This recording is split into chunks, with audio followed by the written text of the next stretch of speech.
5 বছর পর ভারতের মাটিতে টি-20 সিরিজ খেলবে বাংলাদেশ। টেস্ট সিরিজ ভালো না গেলেও টি-20তে ঘুরে দাঁড়াতে চায় শান্তর দল।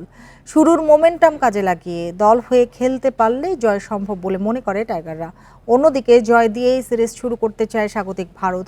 গোয়ালিয়রে ম্যাচ শুরু কাল সন্ধ্যা 7:30টায়। ভারতের বিপক্ষে একটা টি-20 জিতেছে বাংলাদেশ 2019 সালে দিল্লিতে।